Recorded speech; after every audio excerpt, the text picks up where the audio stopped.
Voilà, souriez. Bon, je vois qu'il y a du monde qui arrive, on va peut-être pas trop tarder. Est-ce qu'on a des étudiants ou pas du tout?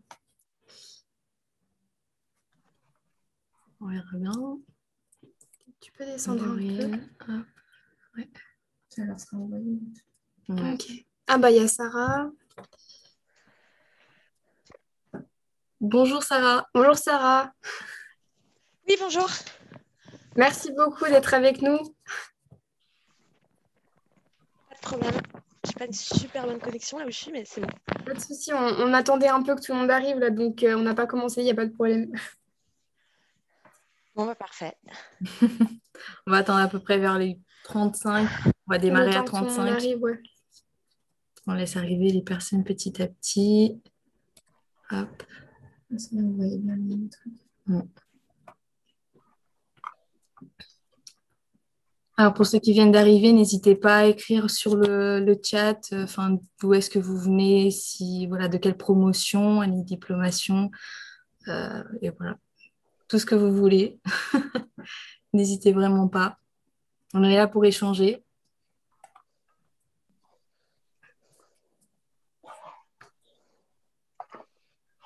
Peut-être que vous pouvez nous dire dans le chat aussi s'il y a des étudiants ou que des anciens, c'est comme ça on sait un peu qui participe.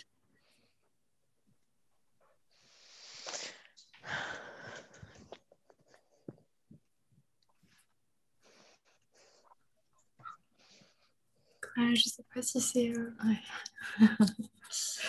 Enfin, on verra. On est combien? Ouais, pas mal. On doit être peut-être 10. Et on arrive à 10, ouais. Ouais, Ouais. ok, bon, c'est pas mal déjà. On commence? On va Yes. commencer, ouais. Et puis on attend, enfin le monde arrivera petit à Ouais, petit, c'est voilà. pas grave. Ils prendront en route. De toute façon, ça sera enregistré, ça sera Bonjour mis. Capucine. Alors, Ok, c'est. Eh ben on va commencer. hop. On va attendre. Ah, d'accord. Ok, pas de souci. On va vous partager l'écran. Est-ce que vous pourrez nous dire après si vous voyez ce qu'on va vous projeter? Ça, c'est bon, tu crois? Non. Non. D'accord. Bon. C'est pas encore bon. Ok, désolé. Bon, au moins on attend un petit peu encore que le monde arrive. D'accord, hop. Voilà. Là, ça devrait être bon. C'est tout Ok, bon, là. bon bah nickel. Mince. Autant pour moi. Ok. Eh ben donc bonjour à tous. On se retrouve aujourd'hui donc pour ce deuxième webinaire qui a pour sujet le réseau des anciens d'Annecy, GEA. Que sont-ils devenus? Donc le deuxième. Et puis moi et Béatrice, on est très contente de vous accueillir aujourd'hui et puis d'animer ce webinaire auprès de notre réseau GEA, donc des anciens et des étudiants, s'il y en a, et puis de nos intervenants, donc Guillaume et Sarah, qu'on remercie d'être là ce soir aussi avec nous. Alors moi, je m'appelle Amélie, je suis donc alternante en tant qu'assistante com à l'IUT d'Anne-Sylvieux pour le département GEA. Et j'ai mes cours là-bas aussi, donc en gros, je suis tout le temps à l'IUT. Et puis, je vais laisser la parole donc, à Béatrice. Bon, bah, du coup, moi, c'est Béatrice. Je suis également à l'IUT d'Annecy en formation de GEA. Je suis avec la nouvelle réforme, du coup, le BUT. C'est sûr que bon, ça a un petit changement. C'est plus sur 2 ans, c'est sur 3 ans. Mais bon, cela n'est pas très grave, trop grave. Actuellement, je suis en période de stage, plutôt fin de période. Je suis chez Datalumni. Je fais plusieurs choses à la fois. On me donne plusieurs missions, donc dans la communication comme dans la commercialisation. Et franchement, c'est juste énorme. Alors, commençons par ce qu'on va vous présenter ce soir. Donc, le programme de ce soir, c'est, on va vous présenter déjà le réseau Alumni, qu'est-ce que c'est, en quoi ça sert et comment le solliciter. Par la suite, on va vous présenter la plateforme Alumni qui est dédiée au GEA en période de formation, comme vous, Alumni. ça sert pour les deux.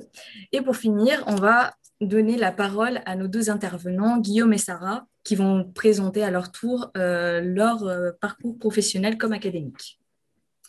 Et ben on commence. Donc déjà, le réseau alumni, c'est quoi? Bon, déjà, ça vient d'un mot latin, alumnus, qui signifie élève. Et en gros, ça regroupe tous les anciens diplômés d'une école et puis au sens plus large aux étudiants actuels d'un établissement. Donc nous, en l'occurrence, ça fait référence aux anciens GEA et aux étudiants donc, des promos actuels.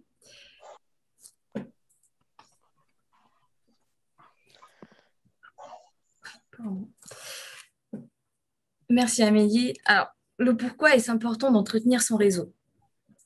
Le fait d'entretenir son réseau, d'abord, il y a le fait d'avoir un emploi et de trouver un emploi ou un stage. Ou, voilà, peu importe. Est-ce que vous saviez qu'un emploi sur trois se trouve via ce réseau? Alors, c'est très important et que même 50% de ces offres ne sont pas rendues publiques. Ce qui veut dire que 50% de ces offres, elles sont dédiées aux élèves en cours de formation de GEA. Donc, il faut en profiter. Alors, vraiment, n'hésitez pas parce que c'est vraiment énorme. 50%, c'est juste top. Donc maintenant, en gros, comment vous pouvez solliciter le réseau? Bon, bah déjà, ça va faciliter les recherches de stages et d'emploi. Donc pour les étudiants, les stages, voilà, on le redit. Et puis donc pour les anciens GEA, vous pouvez poster des offres pour recruter donc des anciens de votre école ou des étudiants qui viennent de la même école que vous. Et puis pour les étudiants, donc vous pouvez bénéficier de ces offres d'emploi ou de stage en candidatant. Donc ça, c'est génial. Ensuite, vous pouvez obtenir des conseils et des retours d'expérience d'anciens élèves. C'est un peu ce qu'on est en train de faire là aujourd'hui en soi parce que c'est un témoignage sous forme directe. Donc voilà, et puis on a aussi des témoignages sous forme écrite qu'on poste sur la plateforme Alumni. Donc voilà, tout ça, ça peut vous permettre d'avoir des retours d'expérience. Et puis concernant les conseils, on va vous parler tout à l'heure du mentorat. Je ne sais pas si vous savez ce que c'est, mais de toute façon, on va vous expliquer. Donc pas de souci. Et puis en gros, bah, ça va faciliter l'entraide entre les différentes générations parce que sur le réseau, il y a aussi bien donc, des premières promos et puis des promos, donc là, les plus récentes, en l'occurrence 2021-2024, puisque le DUT passe en BUT, donc en 3 ans. En gros, donc le réseau, ça va vous aider à élargir votre horizon professionnel avec des nouvelles opportunités et puis à approfondir votre projet pro avec tous les avantages dont vous pouvez bénéficier. Donc voilà, n'hésitez pas à bénéficier de tout ça, quoi. Alors, passons à la plateforme. Je vais vous faire une petite démonstration. Et tout d'abord, je vais vous poser une toute première question. Est-ce que vous connaissiez le réseau Alumni et au moins cette plateforme?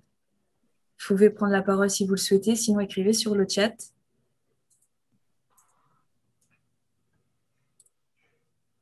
Alors, tout d'abord, on va commencer. Dès que vous voulez rentrer sur cette même plateforme qui est dédiée à GEA, vous avez tout d'abord la première page de connexion, donc avec votre email, vos mots de passe. Vous vous connectez dessus. Ensuite, ça va vous amener directement sur la page d'accueil. Donc, la page d'accueil, comme ça le dit, c'est une page d'accueil, mais celle-ci vous permet d'être à l'actualité, de savoir tout ce qui a été mis récemment. Donc, les derniers inscrits, les derniers matchs de mentor. On va vous parler du mentorat dans quelques instants. Les dernières actualités du réseau avec ce qu'il y a à la une, ça veut dire tout ce qui est publié, que ce soit des newsletters, toutes les infos qui vous concernent, alumni comme étudiants actuels en cours de formation, et les dernières annonces publiées que vous pourrez postuler, bien évidemment, ou les poster. On vous en parlera dans quelques instants. Le à propos, c'est tout ce qui concerne votre établissement, toutes les infos qui vous décrivent votre établissement, qu'est-ce que vous y faites dedans. Vous pouvez même avoir des images comme des vidéos à visionner. La vidéo est top d'ailleurs, si vous ne l'avez pas vue, c'est un groupe d'étudiantes qui l'a fait.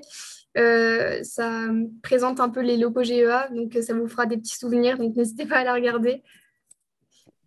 Ensuite, on passe à l'annuaire. Alors, l'annuaire, c'est tout un un assemblement d'étudiants alumni comme vous-même, étudiants de GEA, de la promo, que ce soit 2022 ou 2024 que vous ayez intégré cette année. Vous vous connectez dessus, vous vous inscrivez. Vous pouvez trouver n'importe qui là-dessus, mais seulement de ceux qui sont dans la promo GEA ou qui sont passés par là. Donc, vous pouvez les trouver grâce à des mots-clés, des diplômes, catégories, secteurs d'activité. Vous avez plusieurs façons de trouver la personne à laquelle vous cherchez. Vous pouvez éventuellement aussi aller sur le profil. Voilà. Démarrer une conversation, si c'est un ancien de votre promo, pour reprendre contact ou Tout à fait. simplement parler avec quelqu'un qui fait GE actuellement. Voilà, tout est possible. Voilà. C'est tout bon. On va vous parler du coup du mentorat. Alors, dites-moi déjà dans le chat ou par micro si vous avez sollicité le mentorat ou si vous avez été mentor pour quelqu'un. Comme ça, on sait déjà un peu si vous connaissez cette fonctionnalité. Et puis, voilà, donc en gros, le mentorat, c'est une fonctionnalité qui vous permet de vous faire accompagner par un volontaire, un ancien GEA qui se porte volontaire pour vous aider. En GEA, on en a 240 qui sont prêts à aider des étudiants ou même des alumni d'ailleurs. Et puis, je vous conseille vivement de solliciter cette aide parce que vous pouvez donc sur 6 mois, en gros, ça vous engage, c'est un programme d'accompagnement sur 6 mois qui engage chaque personne du coup à échanger au moins 1 heure par mois sur 6 mois sur des questionnements, enfin voilà. Donc, par exemple, si vous voulez faire relire votre CV parce que vous voulez un avis pro ou que vous vous intéressez à un type de métier ou simplement sur des questions de cours GEA, vous pouvez. Là, on va vous faire un exemple. Par exemple, si vous êtes intéressé par la branche de la finance, vous pouvez solliciter Raphaël comme mentor, donc en cliquant là. Bon, non, on ne va pas le faire parce que c'est pour vous montrer. Mais voilà, et du coup, vous pouvez lui poser des questions sur le métier qu'il fait, la branche de la finance. Ça peut vraiment vous aider sur votre orientation pro ou du coup, pour vous, ancien GEA, ça peut vous aider tout simplement à avoir d'autres contacts pour le travail. Enfin bref, tout est possible et puis c'est sous le format que vous voulez. Donc voilà, c'est super comme fonctionnalité. Donc n'hésitez pas. Et puis on passe aux actualités, du coup, juste pour vous dire que, ben, en gros, ça vous permet d'être au courant de ce qui se passe dans votre école ou dans votre ancienne école, du coup, donc de vous rappeler des souvenirs ou d'être au courant de ce qui se passe en GEA. Il y a pas mal d'articles qui sont postés pardon, régulièrement, et du coup, c'est bien. Voilà. Alors, passons aux emplois et stages. Alors, emploi et stage, comme le nom il le dit, vous pouvez trouver n'importe quel emploi, stage qui sont postés, dont les 50% qui ne sont pas publiés, qui sont dédiés à vous, étudiants. Vous pouvez trouver le secteur d'activité que vous cherchez. Donc, si vous voulez chercher dans la comptabilité, dans la communication commerciale, ce que vous voulez. Vous pouvez aussi chercher par rémunération, si vous cherchez un taux de rémunération particulier, ou même par type de contrat. Vous avez plusieurs choix. Et vous cliquez sur Rechercher et vous trouverez ce que vous cherchez. Alors, pour les alumni, ça concerne aussi. Il n'y a pas que les étudiants dans tout ça. Vous aussi, vous êtes concernés là-dedans. Vous pouvez poster une offre. Donc, par exemple, si vous quittez votre poste ou que votre entreprise actuelle dans laquelle vous êtes cherche un stagiaire, un employé ou quelque chose de ce genre, vous pouvez également poster une offre. Vous cliquez dans Poster une offre et vous remplissez tout ce petit dossier qui est là-dessus et vous cliquez sur Enregistrer. Et automatiquement, ça va poster l'offre d'emploi ou l'offre de stage. Et ce même étudiant, il pourra... Donc, candidater pour vous. Voilà, tout à fait. Voilà, donc si vous avez des questions sur la démonstration d'alumni, n'hésitez pas. Je fais juste une petite aparté pour... bon, alors là, je ne crois pas qu'on ait d'étudiants, mais vu que ça va être transcrit, je le dis quand même. Il y en a beaucoup qui ne savent pas forcément quoi faire après leurs études ou dans quelle branche pardon, s'orienter. Et du coup, c'est aussi pour rappeler que le but de ce webinaire, c'est aussi de proposer plusieurs parcours pour montrer que tout simplement, il y a plusieurs modèles à suivre pour donner des idées aux étudiants sur des branches de métiers, des métiers en particulier. Et du coup, voilà, c'est ce qu'on est en train de faire maintenant. Donc, voilà, ça peut vous donner des idées pour votre parcours pro et académique. Donc, voilà. On va laisser la parole donc, à nos intervenants. On va commencer la présentation. Et puis, on commence par Sarah. Et bah, Sarah, qui est actuellement avec nous dans ce webinaire, elle effectue en ce moment Senior Management Restructuring, c'est son poste actuel, chez Advisory. C'est une alumni de 2004. Alors, du coup, bonsoir plutôt, Sarah. On va vous laisser la parole. On vous laisse vous présenter et par la suite, on va vous poser quelques petites questions dans lesquelles ça va animer un peu ce webinaire et qui va répondre sûrement à quelques questions que ceux qui sont parmi nous se posent en ce moment, sûrement. Alors, on ne connaît pas trop ce que vous faites, on ne Oui. pouvait pas vous l'expliquer, du coup. En fait, j'ai prévu 2-3 slides. C'est un peu une déformation professionnelle, parce que dans ma profession, on travaille beaucoup sur des slides. Et en fait, je me suis dit, pour le coup, au lieu d'en parler juste à l'oral, je me suis dit que c'était peut-être plus simple avec un support. Oui. Du coup, je peux peut-être... Alors, je ne sais pas s'il faut que tu te désengages de l'écran ou pas. Ou si je fais ça. On va essayer d'arrêter le partage comme ça, ce sera plus Sinon, simple. c'est pas très grave, hein, mais je pense que c'est plus simple. Oui, Oui, c'est plus compris. Et ben voilà. c'est mieux. Je pense que vous Ok. pouvez partager votre slide. Ah oui, alors aussi, haute déformation professionnelle, j'ai tendance à tutoyer tout le monde. Non, mais c'est bon. Je suis désolée. Bah, ça met un peu tout le monde à l'aise, je pense. Ouais, non, mais c'est vrai. Bref, je vais expliquer du coup ce que je fais, enfin ce que j'ai fait en termes de formation après GEA, mon parcours professionnel, puis j'expliquerai du coup le métier de conseil. Et du coup, c'est un métier assez jeune, moyenne d'âge 30 ans, donc c'est vrai qu'on a tous tendance à se tutoyer. Du coup, enfin, il y a 4 slides, hein, donc je vais pas rentrer dans un niveau de détail de fou, mais globalement, je trouvais que c'est plus simple. Donc, bonjour, donc je suis Sarah, je suis de la promo effectivement de 2004 de GEA, donc ça remonte quand même à un certain nombre d'années. En termes de formation, j'ai enchaîné avec un master à Lyon 2. Master, j'ai mis ETE, mais je crois que le vrai nom, c'est EIFTE. Donc, c'est un master plutôt axé sur la finance d'entreprise, l'ingénierie financière. Donc, j'ai fait ça 3 années, en fait, après le DUT. J'ai enchaîné, bien sûr, j'ai fait des stages chaque année. Donc, il y avait un stage. Le dernier que j'ai fait, qui était mon stage long, c'était dans un fonds d'investissement à Lyon qui s'appelle Naxicap. C'est un fonds qui appartient à Natixis.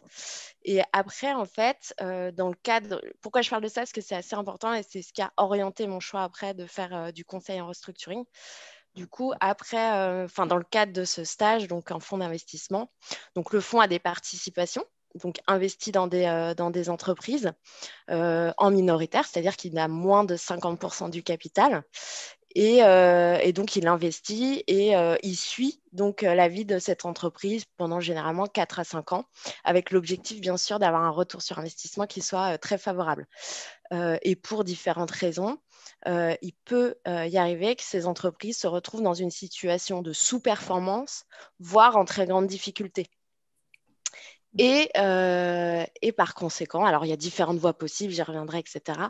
Mais globalement, on peut faire appel à un cabinet de conseil qui viendra donc les aider dans la stratégie de renégociation ou la stratégie pour amener l'entreprise à retrouver potentiellement une voie de la rentabilité, à renégocier avec ses créanciers, etc.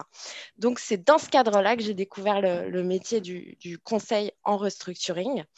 Et en fait, mon boss de l'époque, donc chez Naxicap, connaissait très bien un peu on va dire, le grand Manitou du restructuring en France, qui s'appelle donc Cédric Collard, et qui à l'époque était chez EY ou Ernst Young, qui est une boîte américaine connue pour l'audit, mais également les métiers de conseil. Alors, il y a plein de dimensions au métier du conseil. Et donc, moi, ce qui m'intéressait, c'était le restructuring.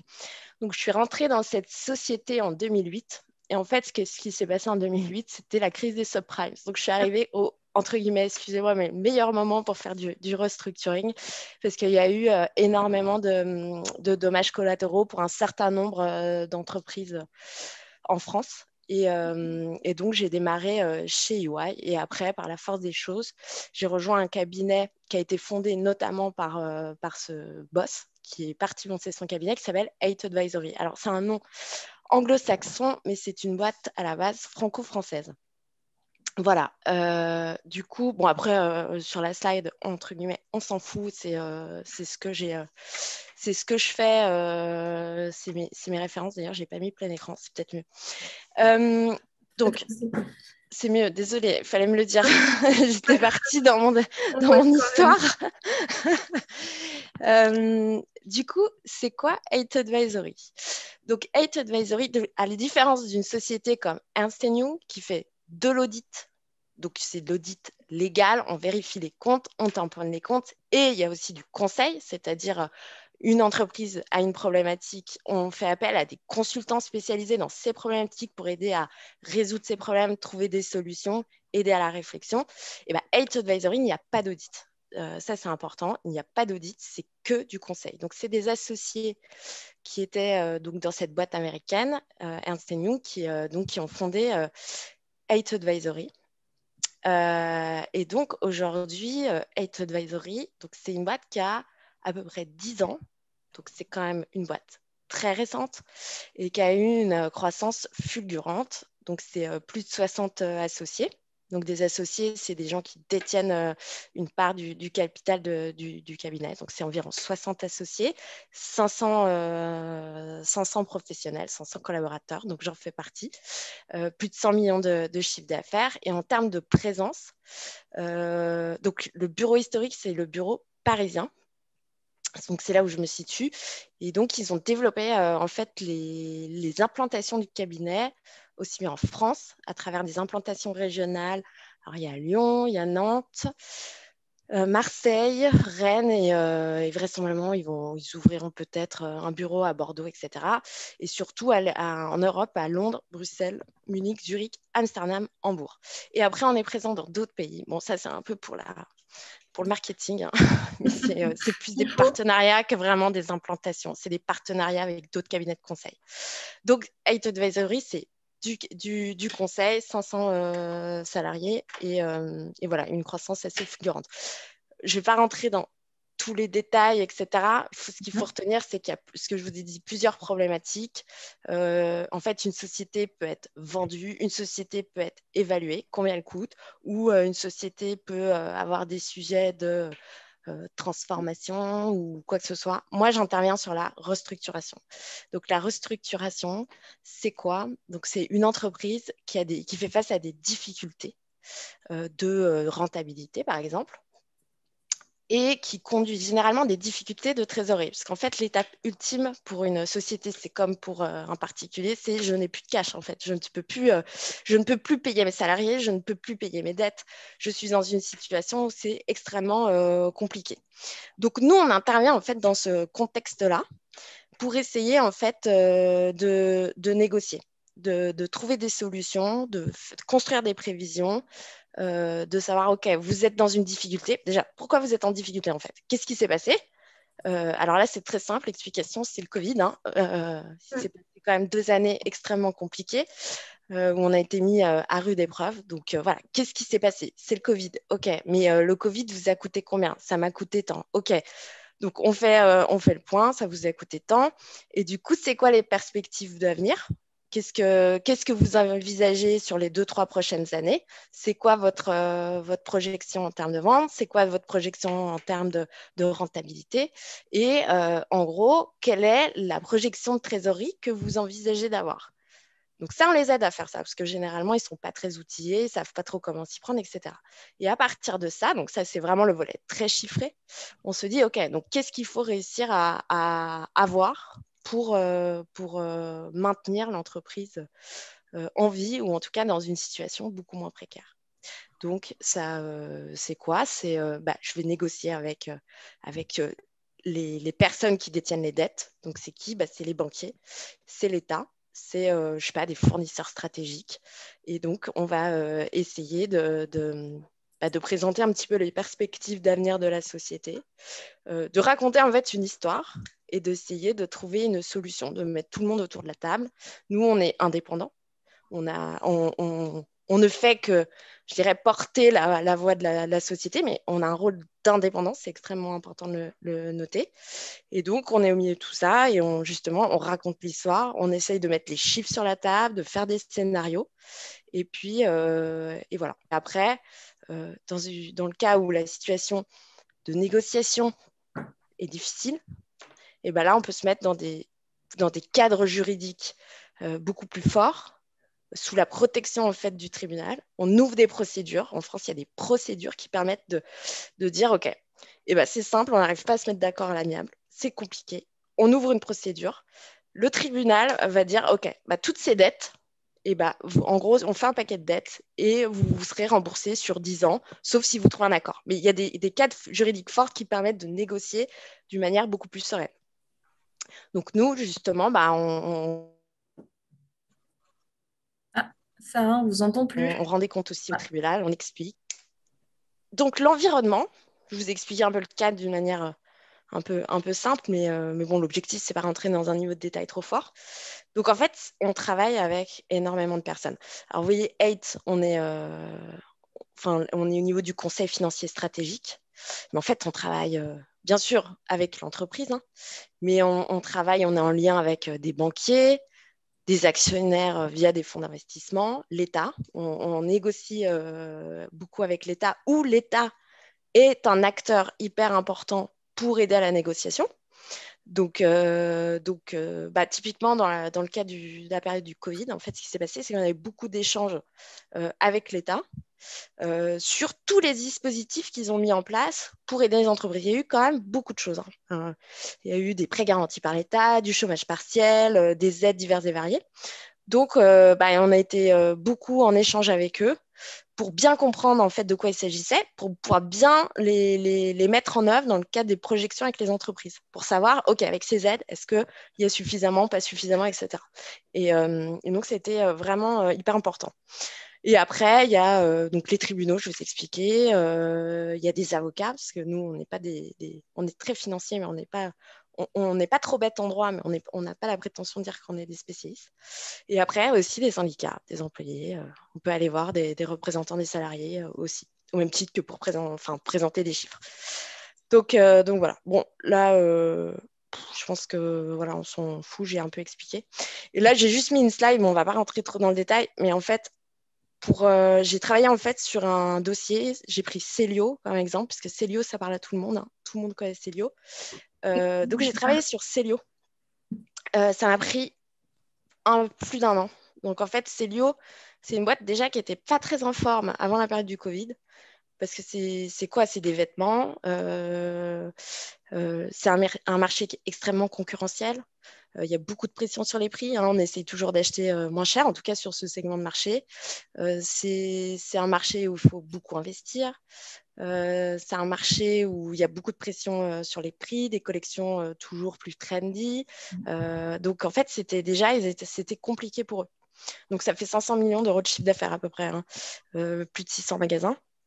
Et donc, ils n'étaient pas très en forme. Arrivé la période du Covid, des confinements, donc les magasins étaient fermés. Donc, ils ont perdu énormément de trésorerie, enfin de rentabilité et de trésorerie, parce qu'il n'y avait plus de chiffre d'affaires, donc plus d'encaissement.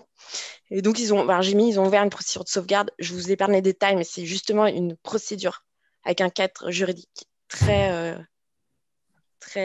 comment je pourrais dire, très fort, où donc il y a un tribunal qui valide d'entrer en procédure et qui dit maintenant, le management, l'entreprise, etc., il faut négocier. Faut négocier avec vos banquiers, etc., parce que sinon, vous ne vous en sortirez pas vivement. Voilà, donc nous, on est arrivé, on a mis les chiffres sur la table, on a dit, OK, bon, ça vous a coûté combien le Covid? Qu'est-ce que vous entrevoyez comme plan stratégique? C'était simple, le plan stratégique, ça a été, on ferme les magasins qui vraiment ne marchent plus. C'est normal, on ne va pas garder 600 magasins qui marchent. Donc, je ne sais pas, 100, 150 ne marchent pas. Donc, on va fermer des magasins. On va digitaliser la boîte parce qu'on est franchement en retard. Donc, il faut absolument qu'on digitalise. Donc, c'est site internet, Je vous épargne les détails, omnicanalité, nanana, mais ça veut rien. Enfin, moi, ça m'évoque pas grand-chose, mais globalement, digitalisation. On gère mieux nos stocks, on fait des campagnes marketing qui font un peu le buzz, et on va aller chercher du cash auprès de l'État. Et surtout, on va négocier. Et du coup, donc, on les a aidés un peu à faire tout ça. Bon, après, il y a des choses très opérationnelles dont le management s'occupe très bien. Nous, on était vraiment la caution chiffre du dossier, mais du coup, c'était hyper intéressant. On a beaucoup parlé avec les banquiers qui n'étaient pas forcément très contents d'avoir du mal à se faire rembourser avec l'État. Je suis allée plusieurs fois au tribunal. C'est hyper formel, le tribunal. On va à des audiences, on explique les chiffres. Voilà. Et donc, ils sont sortis de sauvegarde et maintenant, ils vont beaucoup mieux. Alors, je ne dis pas que ça sera la fin, mais bon. J'ai l'impression qu'il y a quelqu'un qui rigole. Ouais. Il y a quelqu'un qui a le micro allumé. Mais c'est pas très grave, hein. Au moins ça clôt ça clôt le chapitre sur une bonne note. Voilà, donc j'ai fait un peu le panorama. Je ne vais pas rentrer trop dans les détails, mais j'espère que j'étais surtout assez claire. Oui, très, très. Ben, moi, j'ai bien compris en tout cas en quoi consiste votre métier. On a des questions. On reviendra dessus après. En tout cas, merci beaucoup parce que c'était super clair. Et puis, moi, il y a des notions de cours qui me sont revenues avec ce que vous disiez sur votre métier. Donc, comme quoi, on n'est pas en GEA pour rien. Mais ok, super. Bon, bah, merci beaucoup. On va prendre la main du coup pour laisser la parole à Guillaume. Donc, je sais pas, je vous vois plus. Si. Si. Ah, si, on est bien tous là. Ok, on est bien tous là. Ouais. Du coup, c'est à vous, Guillaume. Donc, vous êtes dans l'International Business Development chez Revolut. Et du coup, pareil que Sarah, on aimerait bien en savoir un peu plus sur ce que vous avez fait après GEA et puis en quoi consiste votre métier, enfin, votre situation actuelle, quoi. Voilà. Ok. Je serai un peu moins exhaustif. Je suis désolé, je n'ai pas préparé de slide. J'ai fait un peu moins formel. L'obligation. J'ai fait un peu moins formel. Donc moi, à la sortie de GEA, je suis parti en Angleterre. J'ai fait juste 1 an de bachelor à Londres, qui a découlé sur un stage en asset management, donc pareil, en fonds d'investissement. Mais j'étais dans la gestion de portefeuille, donc complètement différent. Et puis, à l'issue de ce stage, j'ai cofondé une startup avec une ancienne GEA aussi. On a travaillé pendant pas mal de temps sur le projet. Et en fait, au bout du bachelor, on a décidé tous les deux de quitter nos études et de monter une startup. On faisait de la billetterie en ligne. Donc, elle est née en GEA. En fait, cette startup, c'était notre projet consultant. À l'époque, on avait un projet à faire en 2e année. Okay. Et à notre époque, il y avait encore un séminaire ski qui était assez rigolo. Mais on a eu malheureusement la dernière année, on n'a plus été autorisé à le faire. On s'est retrouvé sans projet consultant. Donc, on a monté cette startup. Et donc, 1 an a passé de... Ah, j'entends Alix. Ouais, je crois que vous n'avez pas coupé. L'administration comme ça. Parfait. Je l'ai muté. Merci.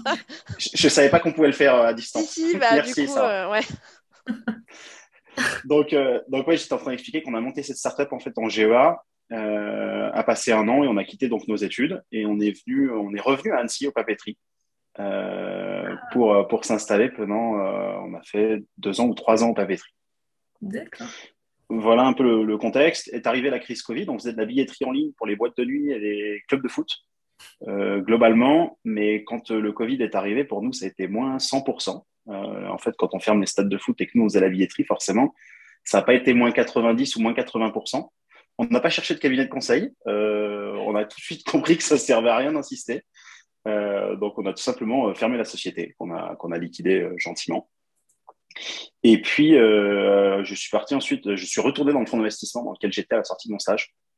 Pour le coup, sur une offre qui n'était pas publique. Donc, ça révèle bien ce que vous sortiez comme data. C'est par réseau, en fait, qu'on trouve assez facilement. Et puis, aujourd'hui, j'ai rejoint Revolut. Je suppose que quelques-uns d'entre vous connaissent. C'est une banque en ligne qui est majoritairement jeune, qui est orientée très jeune, qui est née en Angleterre en 2015. Aujourd'hui, c'est 3800 salariés, quelque chose comme ça. et qui est implantée dans une trentaine de pays et dont la principale mission est de faire des comptes multidevises. Pour nous qui sommes à la frontière de la Suisse, moi, c'était quelque chose qui me touchait. On était clients en tant que société. Et donc j'ai rejoint cette société où je suis en charge actuellement de toute la partie expansion internationale, justement, de A à Z dans le process. C'est-à-dire que quand Revolut veut ouvrir un nouveau marché, mon boulot, c'est de faire une analyse de marché, déjà si on a la capacité de se lancer dans ce marché, une analyse juridique, parce qu'une banque, forcément, c'est régulé. Donc, quand on veut proposer un pays, il faut qu'on soit en capacité de se mettre en conformité. Et puis ensuite, tout le process qui en découle, hein, c'est-à-dire les équipes produits pour traduire dans les langues qui doivent être traduites, la partie design qui doit être mise en place aussi, le développement informatique, ensuite les équipes marketing pour produire tous les supports marketing, les équipes de vente. Voilà, il y a tout un process en fait pour chaque pays et chaque fonctionnalité qu'on déploie. Et donc mon rôle, c'est de coordonner un petit peu toutes ces équipes à l'international pour faire en sorte que tout se passe bien. Parce que comme vous imaginez, pour vous donner un chiffre, parce qu'on parlait de chiffres tout à l'heure, c'est 3800 salariés, mais c'est surtout 19 millions de clients et c'est quasiment 20 000 ouvertures de compte par jour. Donc, je vous laisse imaginer que quand on fait une modification, ça a un impact qui est assez important et on n'a pas trop le droit à l'erreur. Parce qu'en tant qu'établissement régulé, s'il y a une erreur, même sur les 20 000, on se fait taper sur les doigts. Ouais. Donc voilà un petit peu le poste actuel et où on retrouve en fait pas mal de choses de GEA, que ce soit du légal, que ce soit du marketing, de la communication, même un petit peu d'informatique qui est de plus en plus présent en GEA.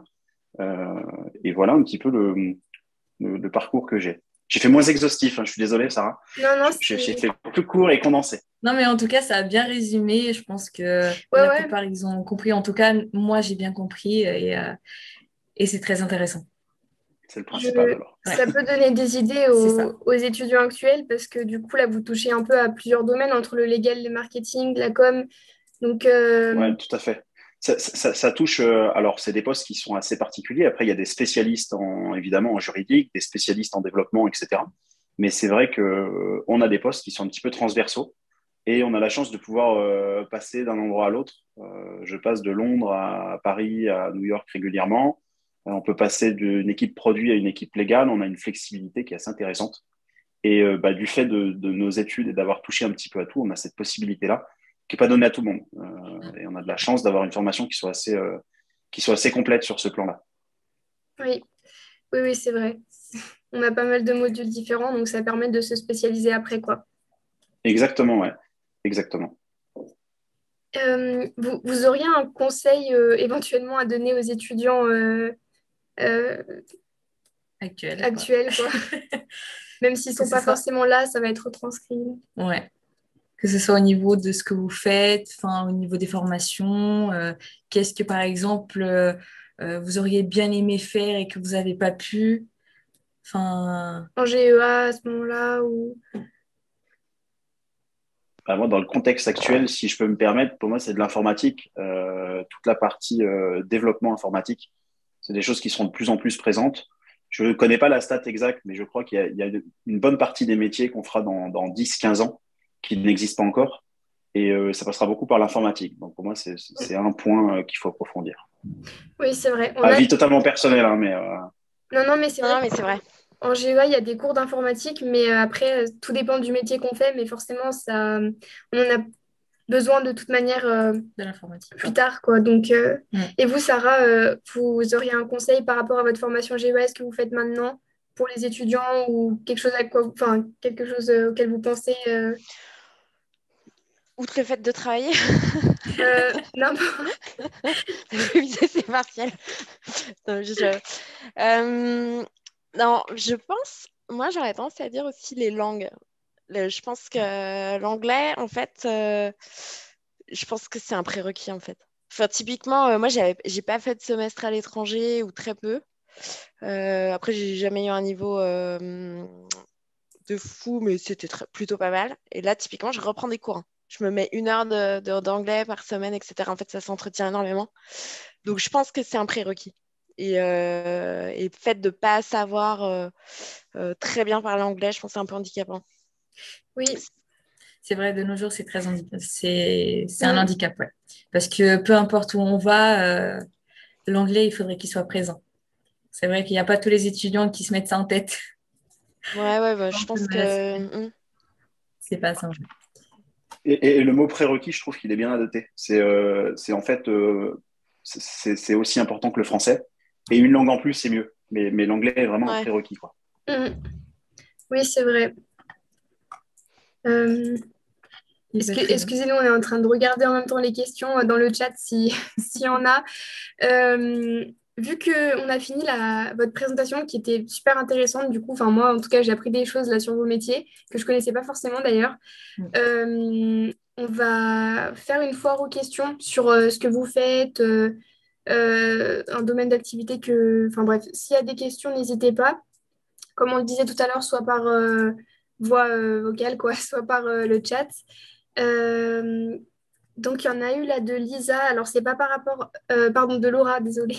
C'est pas par rapport à votre présentation, mais on va y répondre quand même. Comme ça, s'il y a des questions qui arrivent entre-temps, c'est bien. Donc, pour se positionner comme mentor, comment ça se passe dans vos paramètres? On peut vous montrer si vous voulez. Euh, Je vais poser une question. euh, ok.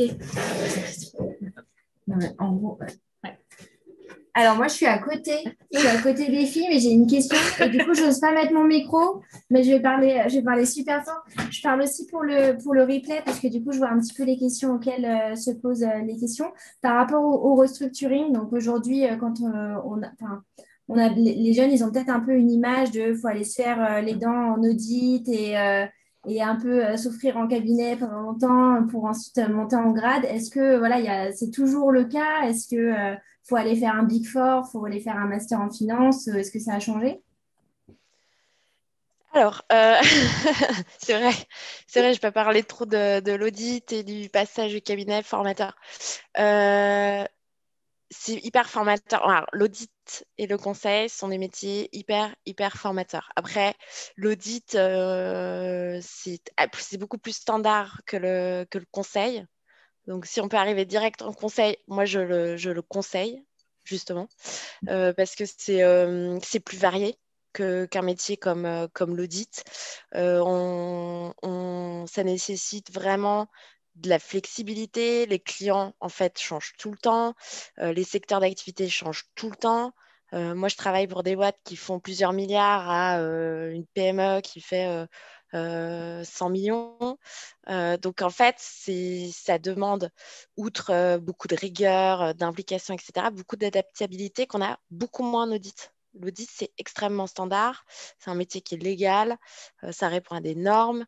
On peut avoir des clients, garder des clients, bien sûr, d'un exercice sur l'autre. Généralement, d'ailleurs, c'est la norme. Donc c'est très bien l'audit. On recrute beaucoup de gens, en fait, venant d'audit sur des gens qui ont 3-4 ans d'expérience. Donc, ça donne un socle financier et comptable qui est vraiment très intéressant pour switcher dans les métiers du conseil. Après, moi, typiquement, je ne suis pas passée par la case audit, je suis allée directement en conseil. Mais de toute façon, le métier en général de cabinet est très formateur. Et typiquement, enfin moi, en termes de formation, que ce soit le DUT et après j'ai enchaîné sur le master, moi c'était, donc c'est plutôt l'universitaire, j'ai été extrêmement bien formée. Extrêmement bien formée. Que ce soit comptable, analyse financière, contrôle de gestion. J'ai fait aussi un peu de droit. Alors, je pense en GEA, si on faisait du droit des affaires. Mais je me demande si on n'a pas fait du droit aussi d'entreprise en difficulté. Je me souviens plus, mais j'ai été extrêmement bien formée. Et en fait, c'est un tremplin très bon pour entrer dans la vie active. Moi, typiquement, ça fait plus de 10 ans que je fais ça. Et il y en a effectivement qui restent 2-3 ans et qui s'en vont, qui vont faire autre chose, qui vont travailler en entreprise, qui vont travailler en banque, qui vont travailler en fonds, qui vont travailler dans les startups. Moi, ça fait plus de 10 ans que je fais ça. C'est un métier, moi, qui me passionne par justement un peu la diversité des missions, la polyvalence. On travaille énormément sur le terrain, on va voir nos clients, on travaille avec des gens extrêmement intéressants, des avocats, etc. Avocat administrateur judiciaire, hein. Et moi, c'est pour ça que je reste, parce que je ne peux pas trouver ça aujourd'hui dans une entreprise.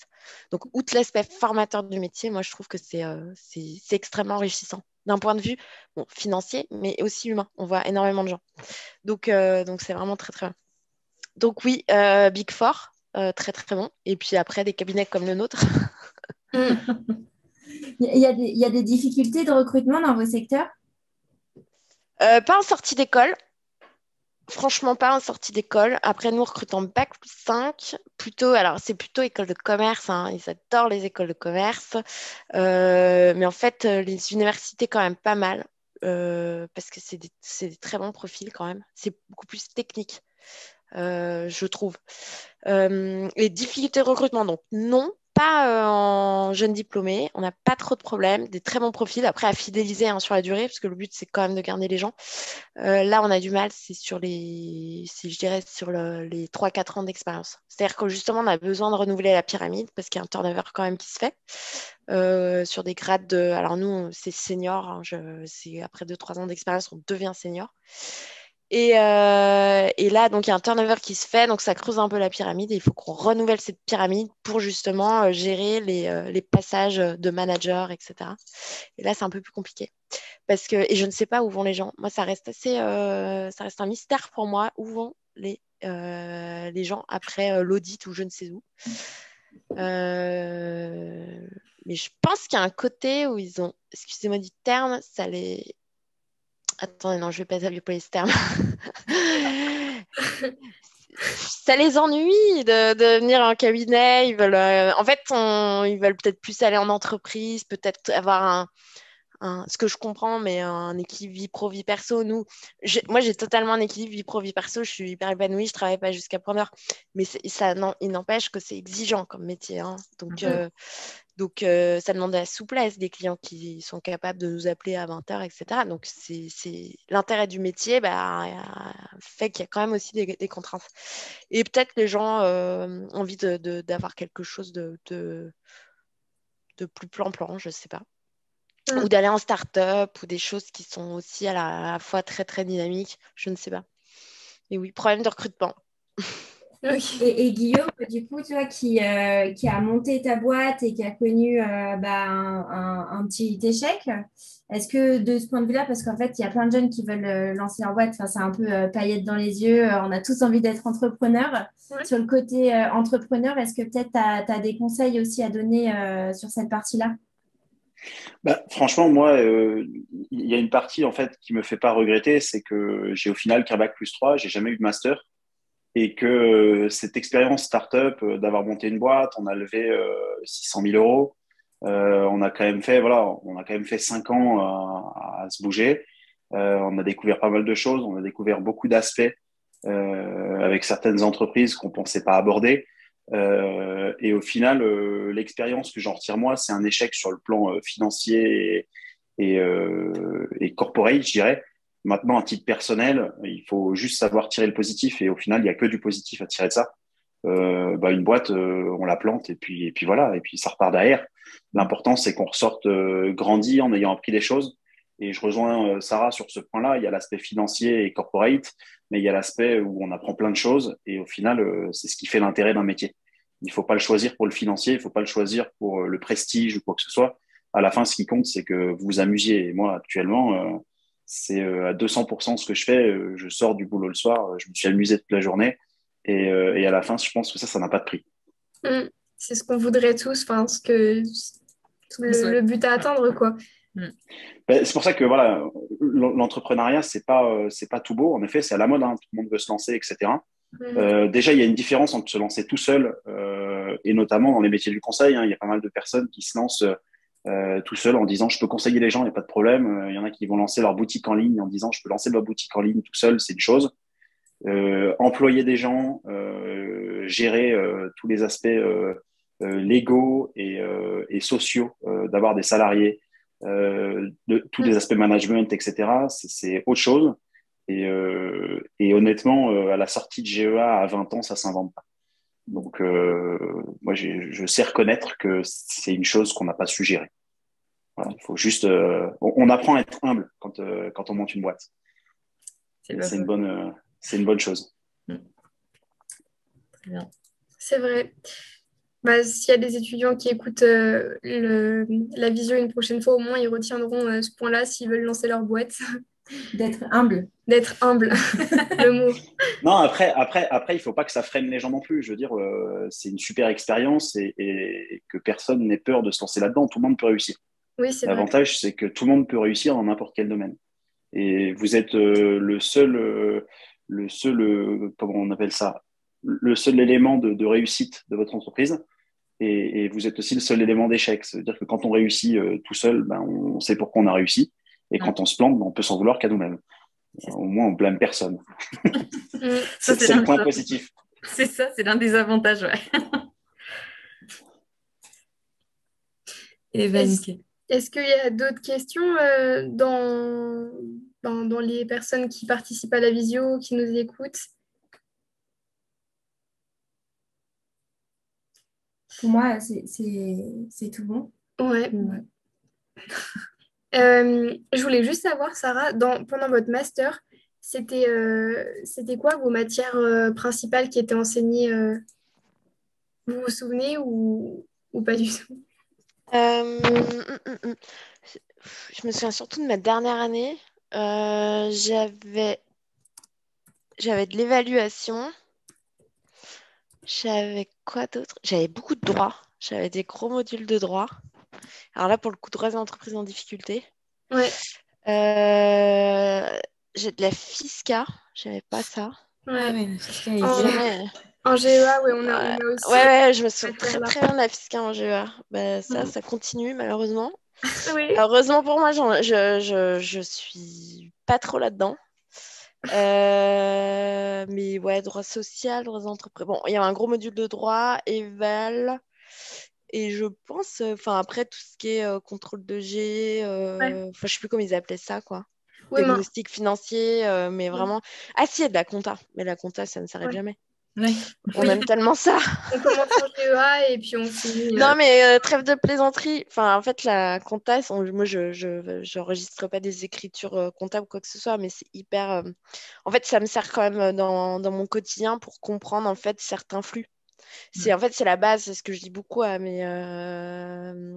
aux jeunes personnes qu'on recrute, qui ont des rêves plein les yeux, à dire ah là là, on va faire des super analyses. Je dis oui, mais après, tu comprends pas quelque chose, là, il va falloir sortir les contenter. Parce que parfois, c'est la base en fait. On comprend d'où est-ce qu'on part, où est-ce qu'on arrive, qu'est-ce qui se passe en termes d'état financier. Et en fait, c'est la base parce que quand on discute avec un directeur financier, un directeur de contrôle de G ou quoi que ce soit, en fait, il faut lui parler. Il faut lui parler sur des choses aussi qu'il maîtrise ou en tout cas qu'il arrive à comprendre. Donc voilà. Donc ouais, j'ai fait aussi la compta. Mais moi, ça me dérange pas, j'aime bien la compta. Oui. Autant la fiscale, c'est pas ma tasse de thé, mais la compta, je trouvais ça toujours assez sympa. En tout cas, vous avez l'air de vous souvenir de la FISCA en GEA. Mais je me souviens pas mal de cours de GEA. Moi, il y a pas mal de cours qui m'ont marqué, hein, pour le coup. Et de profs aussi. Et de profs généralement qui nous marquent. Ah bah Moi, ça, non, mais je me souviens, j'ai un cours de com, je sais pas comment il l'appelait ça. Une professeure qui s'appelait Martine, je crois. Ah non, là. Plutôt, ouais, mais elle était déjà d'un certain âge. Ouais. Et en fait c'était, je pense, bon, communication orale, mais également écrite, comment présenter des éléments à travers une présentation. Je me souviens, elle était hyper rigoureuse. En fait, de ce qu'elle m'a dit à ce moment-là, je m'en sers encore aujourd'hui.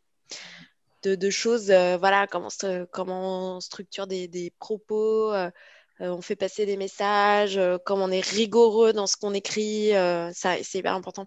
Donc ouais, moi j'ai pas mal d'éléments qui me sont restés un peu en tête. Donc c'est une très bonne formation. Et vous, Guillaume, par rapport aux matières enseignées en GEA, vous préfériez quelle matière? Moi, j'étais plutôt dans les chiffres. C'est pour ça que Ouais. je suis parti en finance derrière. J'ai de mauvais souvenirs dans certaines matières qui ne me correspondaient pas. Et je pense que si je dois retenir une matière qui m'a marqué, c'est la compta, parce qu'on en faisait tout le temps, en fait. Ouais. C'était vraiment... Et je rejoins Sarah en expliquant, c'est la base. Quelqu'un qui comprend pas de la compta, c'est très compliqué de lui expliquer comment marche une entreprise. On arrive vite à être confronté à... Si je t'explique ce que c'est un actif et un passif, et si tu sais pas ce que c'est, expliquer comment fonctionne une entreprise, ça se complique grandement. Oui, Ça se complique grandement. c'est des bases à avoir, quoi, qu'on a en GEA du coup, enfin qu'on apprend en tout cas. Donc, Exactement. Ouais. ok. Merci. On regarde juste si on a d'autres questions, mais... Non, il me semble pas. Alors, les dessins derrière moi, c'est pas mes enfants, hein. Je précise, parce que je me suis dit, je ne suis pas responsable de ces trucs derrière moi. Ok, c'est noté. En tout cas, merci beaucoup à vous deux parce que vos parcours sont vraiment très intéressants. Moi, j'ai appris des choses en tout cas, donc j'espère que la rediffusion de tout ça sera utile à des étudiants j'espère aussi que ça a plu aux personnes qui nous ont écoutés et que ça a rappelé des souvenirs et puis que ça vous a fait découvrir donc des métiers. En tout cas, merci beaucoup à vous deux d'avoir été parmi nous. Et puis, Et cet échange, il a été vachement enrichissant. Et voilà, on apprend toujours autant. On a beau connaître plein de choses, on en apprend toujours. Tous les jours, pour nous, c'est une découverte. Du coup, c'est vraiment top que vous ayez du coup échangé vos parcours. Et voilà, on vous remercie infiniment. Merci à Merci à vous vous pour d'avoir... l'organisation. Ouais, carrément. Et puis, peut-être à une prochaine. Ouais. salut, au revoir. Au revoir, merci. Au revoir. Bonne soirée. Bonne soirée, au revoir. Au Bonne revoir. soirée.